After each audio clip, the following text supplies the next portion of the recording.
피 흘리기까지 대항하려면 뭘 해야 되냐면 오직 하나님의 뜻에 따라서만 살아야 되는 거예요. 그렇게 살려고 하면 하나님의 뜻에 따라서만 여러분이 살려고 하면 여러분은 피 흘릴 수밖에 없어요. 그럼 피가 안 흘린다는 건 무슨 뜻이야? 하나님의 뜻으로만 살지 않는다는 뜻이지.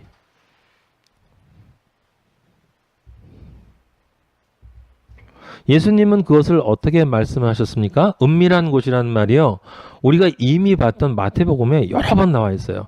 마태복음 6장 4절 한번 찾아보세요, 여러분. 마태복음 6장 4절에 이렇게 쓰여 있습니다. 네 구제함을 은밀하게 하라. 여기 나오죠. 은밀하게 하라. 은밀한 중에 보시는 너희 아버지께서 갚으시리라. 은밀한 곳에 계신 아버지가 은밀한 곳에서 널 만나서 은밀하게 갚아주실 거야. 에? 근데 뭐 조금 하면은 꼭 티를 낸다니까. 에? 은밀하게 보시는 아버지가 은밀한 곳에서,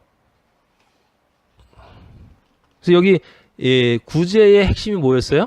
오른손이 하는 일을 왼손이 모르게 구제한다는 뜻이죠. 그 말의 뜻은 제가 전에 설명을 드렸지만 조금 더 정확하게 간단하게 구체적으로 말하면 여러분이 하는 구제는 반드시 왼손이 모르는 구제를 해야 한다는 거야. 왼손이 모르는 구제를 해야 해. 그게 그 말이잖아요. 뭐 복잡하게 생각하지 마. 저도 옛날에 복잡하게 생각했던 것 같아.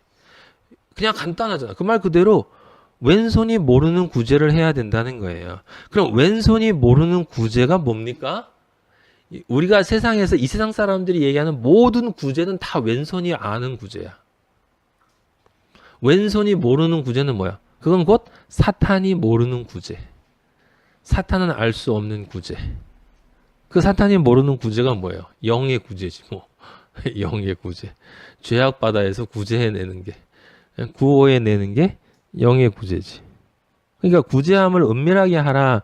은밀한 중에 보시는 너희 아버지께서 갚으시리라 할 때 이 말은 바로 그 뜻인 거예요. 왼손이 모르는 구제를 해야 돼. 하나님만 아시는 구제를 해야 돼요. 그 안에 물론 인간적인 구제도 다 포함이 되는 거겠지만 우리 마음이라는 게 그렇잖아요. 그러니까 이제 노골적으로 솔직하게 구제하는 사람이 있고 남들이 알아도 어차피 내 마음이 그러니까 그게 모르는 척 구제하는 것처럼 또 모르게 하지만 또 은밀히 드러내는 사람이 있고 또 모르는 척 하는 척 구제하지만 내가 드러내지 않고 남 시켜서 드러내도록 하는 사람이 있고 그리고 실제로 끝까지 드러내지 않지만 자기 속에서 자기 의의를 쌓는 사람이 있어. 그러니까 어차피 세상 구제는 다 왼손이 알아.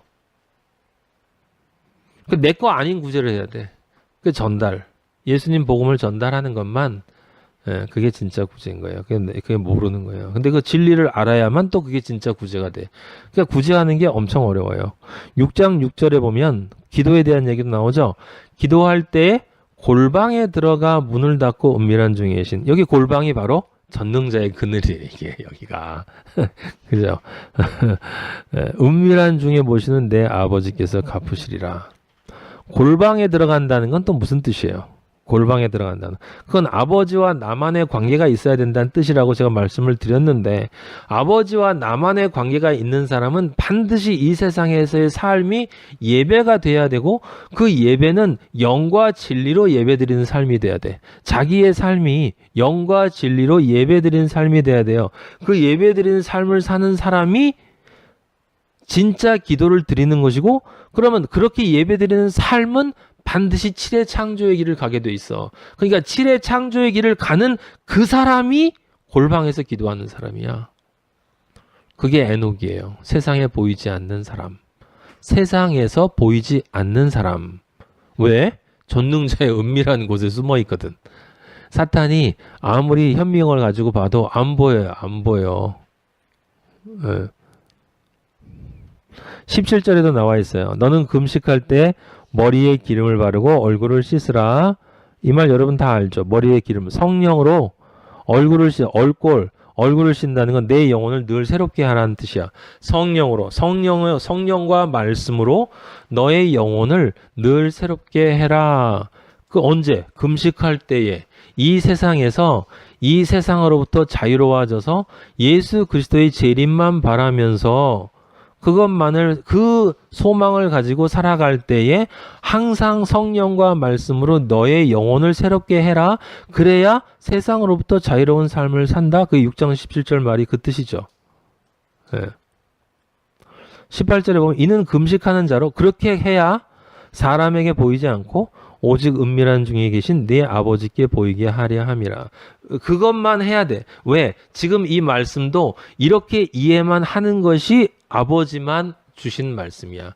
아버지만 우리에게 주신 말씀이고 그것이 아버지의 언어고 그게 성경이에요. 근데 그 성경을 모르면 그러면 은밀한 중에 있는 게 아니야. 드러났어. 사탄도 다 보고 있다. 이런 얘기가 되는 거예요. 그게 그러니까 우리에게 오늘날 여러분이 정확하게 적용이 되는 거다 이 말이에요.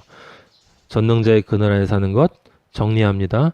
진리를 정확하게 알아서 영의 진리를 그리고 진짜 하나님이 말씀하신 것은 반드시 이루어진다라는 거 그걸 받아들여서 그 믿음을 가지고 그 믿음에 결단을 하고 타협하지 않고 행위하고 그럼으로써 믿음의 삶을 자기 믿음의 삶을 자기 십자가를 지고 매일 자기를 부인하는 그 십자가의 수직축과 사도행전의 십자가의 수평축을 기쁨으로 살아내는 삶 그게 뭐예요?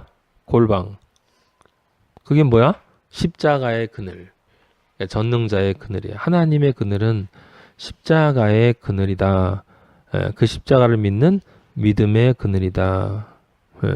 그걸 시편 121편 1절 2절에서 이렇게 표현하고 있는 거예요. 내가 산을 향하여 눈을 들리라. 아버지 계신 은혜의 산 시온산을 향하여 내가 눈을 듭니다. 나의 도움이 어디서 올까요? 나의 도움은 오직 저 은혜의 자리로부터 나를 바라보고 계시는 천지를 지으신 여호와로부터 온다! 라는 그 믿음의 확신이 있는 사람.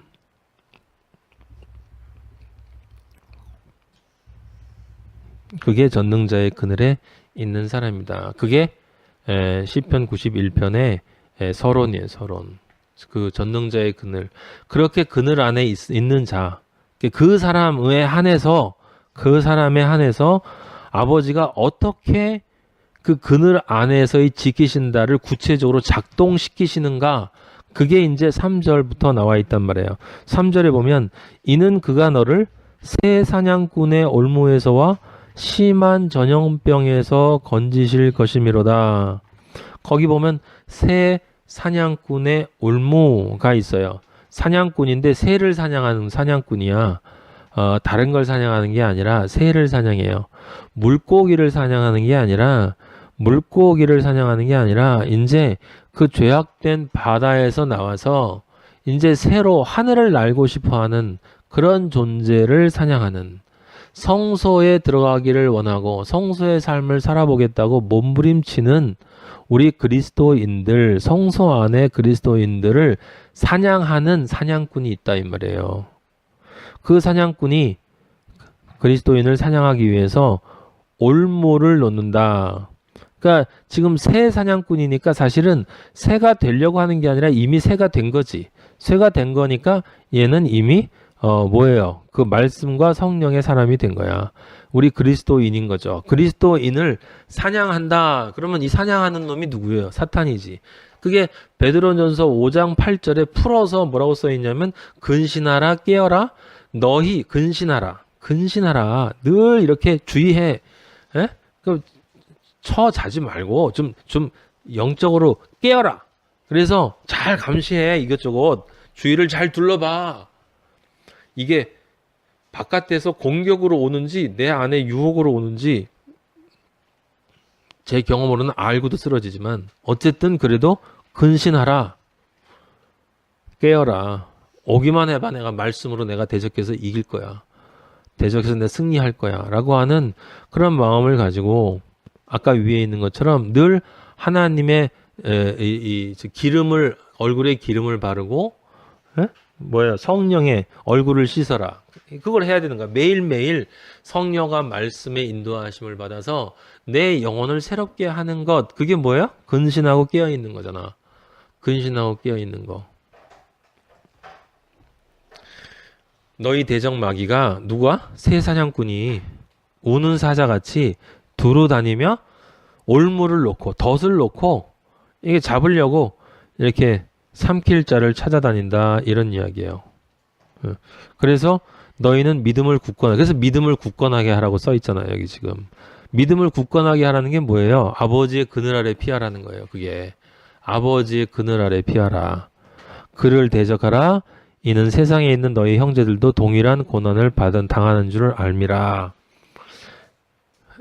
대적하긴 대적해야 되는데 분명히 알고 있어. 뭐냐면 이 세상에 있는 모든 그리스도인들은 너하고 똑같은 고난을 당해야 돼. 당해야 돼. 그러니까 늘 생각을 해봐. 넌 어떤 고난 당했는지. 지금 어떤 고난을 당하고 있는 것인지. 그러면 자신의 정체성을 알 수 있다. 이런 이야기예요. 시편 119편의 이야기가 거기 똑같은 얘기가 나오는데 119편 110절 119편 제일 긴 시편이에요. 110절 보면 악인들이 나를 해하려고 올무를 놓았사오나 나는 올무를 놓았사오나 그죠? 나는 주의 법도들에서 떠나지 아니하였나이다. 절대로 그늘에서 벗어나지 않았습니다. 저는 절대 아버지 떠나지 않을 거예요. 전 절대 뒤돌아보지 않을 거예요. 전 절대 좌로나 우로나 치우치지 않을 거예요.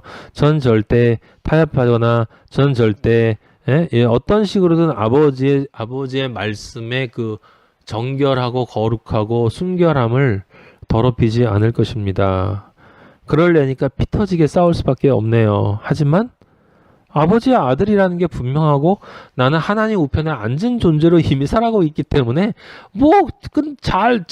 가장 잘못돼봐야 죽는 건데 뭐 죽으면 이 더러운 몸 벗어버리고 아버지가 이제 나중에 주실 새 몸 바라고 내 영혼이 아버지 나라 가는데 자, 뭐가 걱정입니까? 아버지 할렐루야. 124편에 보면 직접적인 말이 나와 있어요. 시편 124편 7절에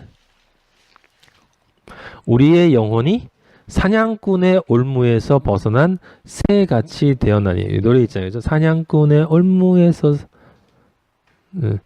올무가 끊어졌네 해방되었네. 거기 올무가 끊어짐으로 우리가 벗어났다. 여러분 올무는 벗어나는 게 아니라 끊어지는 거예요. 끊어지는 거야.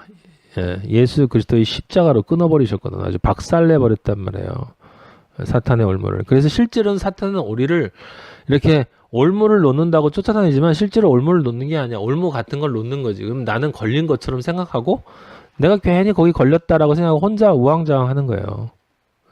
사탄은 우리를 건드릴 수가 없는데 어디 올무를 놔 감히. 올무처럼 보이는 걸 갖다 놓는 거지. 이게 사탄이 얼마나 웃기냐면 있잖아요. 우리한테만 올무를 놓는 게 아니라 이 건방진 게 예수님한테도 올무를 놓으려고 했다니까. 마태복음 22장 보세요. 마태복음 22장. 얘가 머리가 되게 나쁜 애 같아. 늘 같은 길로 왔다 갔다 하는 애들 있잖아요. 동물들 가운데. 이에 바리새인들이 가서 어떻게 하면 예수를 말의 올무에 걸리게 할까 상의하고 감히 예수님을 올무에 걸겠다고 사탄이 바리새인들을 시켰어. 가가지고 가이사에게 세움을 바치는 것이 옳으냐 옳지 않냐. 엄청나게 자기를 똑똑하다고 예수님 뭐라고 그랬어요? 가이사의 것은 가이사에게, 하나님의 것은 하나님에게. 가이사의 것이 뭔데? 똥. 하나님의 것이 뭐? 보화. 가이사의 것은 없다는 뜻이야. 없다. 그건 다 쓰레기란 뜻이야. 그러니까 이제 올무란 단어에서 여러분이 두 가지를 생각했는데 첫째는 지금 사탄이 우리에게 놓는 올무예요. 그 올무가 있어요. 올무가 있고 우리는 그 올무에서 많이 쓰러지고 실제로는 그것에 그렇게 당할 필요가 없는데도 우리는 이 예수 그리스도를 보지 않고 파도 치는 바다를 보기 때문에 늘 그렇게 베드로처럼 빠져 들어가는 거예요. 빠져 들어가. 다행히 그래도 그리스도인은 빠져 들어가도 예수님을 찾거든. 그 다음에 빠지면서 도와주세요 찾는단 말이에요. 예. 두 번째 올무가 또 하나 있어요. 그게 뭐냐면 내가 올무가 되기를 원하는 올무예요. 그러니까 사탄이 올무를 걸어놨는데 우리가 사탄의 올무로 걸어 들어간다는 뜻이에요. 이게 무슨 말이냐면 내가 글로 들어가는 거야. 출애굽기 23장 33절 보세요. 출애굽기 23장 33절. 하나님이 이 말씀하시는 건데 그들이 네 땅에 하나님이 그들이 가나안 사람들 그들이 너희 땅에 가나안 땅에 머무르지 못할 것은 그들이 너를 내게 하나님에게 범죄할게 할까 두려움이라. 네가 그 신들을 섬기면 그것이 너의 올무가 된다. 그죠? 스스로 그 올무로 걸어 들어가는 것들이 있다 이 말이에요. 뭐 우리가 약하기 때문에 우리의 몸이 선악과의 그 욕망을 가지고 있기 때문에 충분히 그럴 수 있어요. 그럴 수 있고 또 사탄은 바로 그걸 또 치고 들어오기 때문에 저도 경험하는 것이고 여러분도 당연히 경험을 하고 있겠죠. 왜냐하면 인간은 누구나 그리스도인도 누구나 그걸 경험할 수밖에 없어요. 이제 문제는 그 경험 속에서 내 근본적인 나의 삶의 모습이에요. 모습.